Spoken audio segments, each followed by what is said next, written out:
आज रायगड़ा जिला विजु पट्टनायक ऑडिटोरियम ठारे बहुजन समाज पार्टी तरफ एक दिवसीय रायगड़ा जोन स्तरीय कर्मकर्ता सम्मेलन अनुष्ठित होता। एथिरे बीएसपी केंद्रीय राज्य प्रभारी डॉक्टर लालजी मेधानकर मुख्य अतिथि भाव जोगदेइथिबा बेले विशिष्ट अतिथि भाव बीएसपी केंद्रीय राज्य प्रभारी ओडिशा चंपालाल तुंगुरिया और राज्य सभापति टंकधर बाग सह सम्मानित अतिथि भावे ओडिशा प्रदेश बहुजन समाज पार्टी राज्य उपसभापति सुधीर नायक और राज्य साधारण संपादक मधुसूदन यादव जोग देथिले। हमारे आयोजक साथियों ने हमारे सभी वर्कर्स को बुलाया। वर्तमान में उड़ीसा प्रांत में कहने के लिए डबल इंजन की सरकार है और अभी एक दो दिन पहले इधर श्री राहुल गांधी आए थे, तो कांग्रेस के नेता राहुल गांधी और प्रियंका वाड्रा जी ये पूरे देश में खासकर जो हमारे दलित और आदिवासी समाज के लोग हैं इनको गुमराह करने में लगे हुए हैं। ये जल जंगल और ज़मीन की बात करते हैं, तो मैंने आज तर्क किया अपने आदिवासी समाज के भाइयों से कि इस देश का सारा जंगल, इस देश की सारी ज़मीन और इस देश का सारा जल जो पानी है, नदियाँ हैं, समुद्र हैं, ये सब क्या आदिवासी भाइयों के नाम लिखवा दिया है इन्होंने। आदिवासी भाइयों का कब्जा है, इस पे श्री नरेंद्र मोदी का कब्जा नहीं है और जो बीजेपी की इधर सरकार है उड़ीसा में उसका कब्जा नहीं है। सब जो हमारे गांव देहात में आदिवासी भाई रहते हैं, जल जंगल जमीन सब इनको मालिक बना दिया है क्या?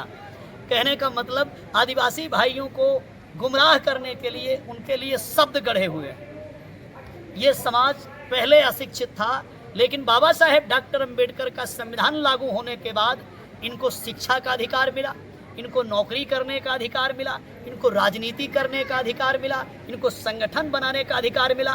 तो आज दलित और आदिवासी जागा हुआ है। ये राहुल गांधी के या श्री नरेंद्र मोदी के जल जंगल जमीन के झांसे में पड़ने वाला नहीं है।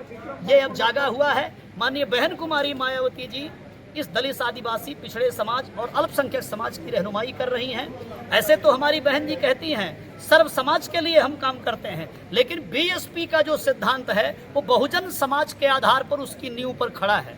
तो उड़ीसा प्रांत में बहुजन समाज के लोगों को जगाने के लिए माननीय बहन जी ने इधर मुझे डॉक्टर लालजी मेधानकर को, हमारे साथियों को, इधर चंपालाल जी हैं हमारे स्टेट के प्रेसिडेंट जो बहुत ही वरिष्ठ हैं, टंकाधर बाग जी, हम लोग उपस्थित हैं और ये कार्यक्रम सरोज नायक और उनके साथियों ने इधर आयोजित किया।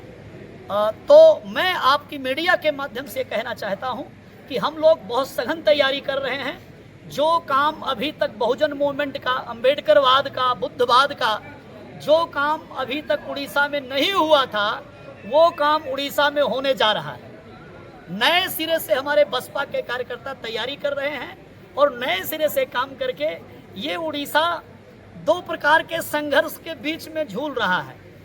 जो हमारा एक कल्चर है, जो आदिवासी और दलित का कल्चर है, जो सम्राट अशोक की भूमि है, जो भगवान गौतम बुद्ध की भूमि है, वो तमाम ललितगिरी, रत्नगिरी, खंडगिरी, उदयगिरी, धौलीगिरी, ये सारे स्तूप, ये सारे स्मारक बता रहे हैं कि ये उड़ीसा प्रांत भारत देश का कौन सा प्रांत है, इसकी क्या संस्कृति है। तो वहीं पर दूसरे जिनको हम लोग जातिवादी कहते हैं, वो जातिवादी लोगों ने हमारी कल्चर को ढकने के लिए, दलित आदिवासी और पिछड़ों की संस्कृति को समाप्त करने के लिए उन्होंने तमाम प्रकार के मंदिर बनाए हैं, तमाम प्रकार के पाखंड, ढोंग ढकोसला बनाया हुआ है। पूरे उड़ीसा को धर्म के जंजाल में जकड़ करके अपनी हुकूमत चला रहे हैं। पहले 46 साल तक बीजेडी ने चलाया और अभी भारतीय जनता पार्टी जो है अपनी सरकार चला रही है और अब कांग्रेस के राहुल गांधी अपना चौका छक्का खेलने की कोशिश कर रहे हैं। लेकिन इस रायगढ़ के बेल्ट में बड़ी आबादी दलित आदिवासी की है। हमारी बहुत अच्छी तैयारी है।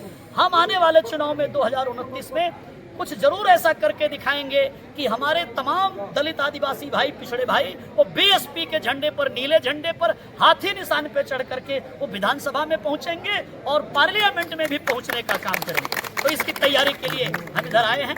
आप सब लोगों का धन्यवाद। आपने इधर आकर के हमारे साथियों के कार्य को आप लोगों ने काउंट किया और अपनी मीडिया में आपने कैप्चर किया, कवर किया। Thank you. रायगड़ारू दिलीप कुमार पड़ियारी रिपोर्ट, स्वतंत्र ओडिशा लाइव।